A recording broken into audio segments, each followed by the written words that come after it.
Mon cher Eric, donc j'ai fait le diagnostic de ta machine. Écoute, elle est très saine. Je vais t'expliquer via quelques photos très rapidement.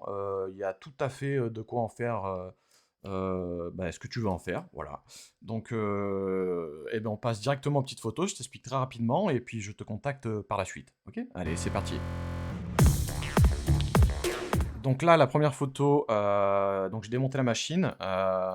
J'en ai profité pour faire un petit coup de, comment dire, de poussière, hein. Il reste encore un petit peu dans le rotor du processeur, mais oui, du processeur, mais globalement, elle est nickel, hein. J'ai fait le tour, bon, pas grand-chose à dire. Le disque dur va sur la partie là que je suis en train de te montrer avec ma souris. Oui, ça se voit. Donc en haut à gauche là, hein. Donc on a bien les capteurs en bas SATA, donc qui nous permettent effectivement de brancher un SSD, ton SSD. Et j'ai enlevé le disque dur qui était, je confirme bien, un disque dur mécanique à plateau de 5400 tours par minute. Donc la lenteur de ton ordinateur, en tout cas pour ce qui est utilisation générale, venait surtout de là. Sur la photo suivante, qui ne marche pas si je fais uniquement ça, donc on va faire comme ça. C'est bien Windows. Elle est dans le bon sens celle-là, tu pas besoin de faire un effort de tournage de tête. Donc le disque dur était là pour te remettre dans le, dans le bon sens.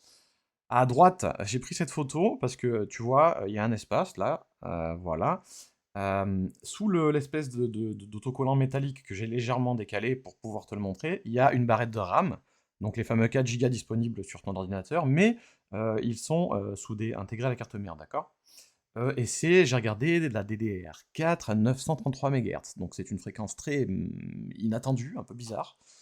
J'ai essayé de trouver sur internet des barrettes pour pouvoir compléter, parce que comme tu le vois, il y a une place supplémentaire ici disponible pour ajouter une barrette. D'accord? Donc on peut tenter des choses.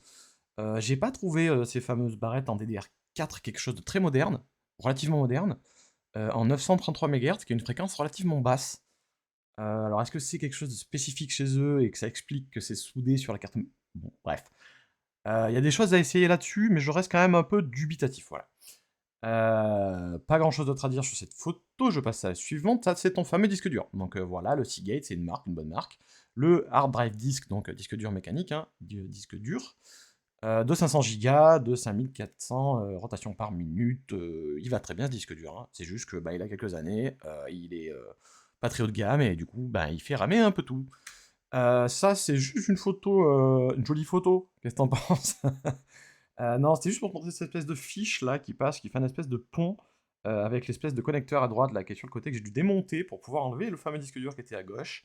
Parce qu'elle était collée sur le disque dur. Pour pouvoir parcourir ce disque dur, elle allait se brancher sur le côté gauche du boîtier. C'est une parenthèse, j'avais envie de te le dire, c'était bizarre comme truc. Bon, t'en fais ce que tu veux.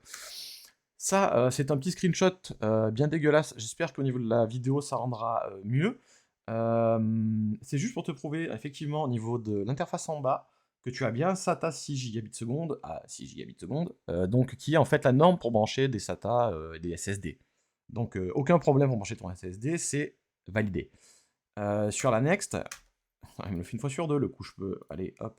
Donc ça c'est juste, ben voilà, ici je l'ai sélectionné, c'est juste pour te montrer que voilà, c'est bien 5400 RPM, hein, quand j'utilise mon outil de diagnostic, il me le confirme.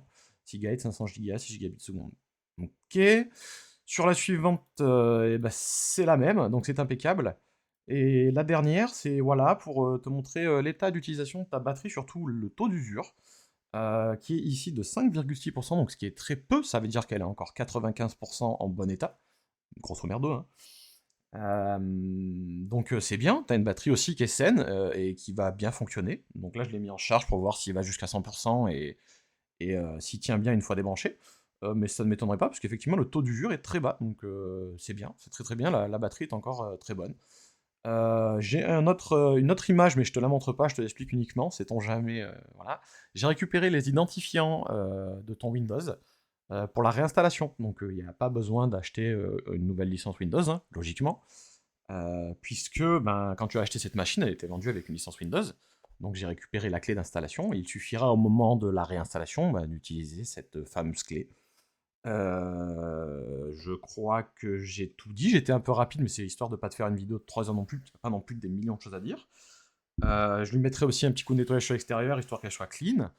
Je te contacte rapidement pour te dire que je t'ai fait cette petite vidéo, et puis tu m'informeras de la suite des événements.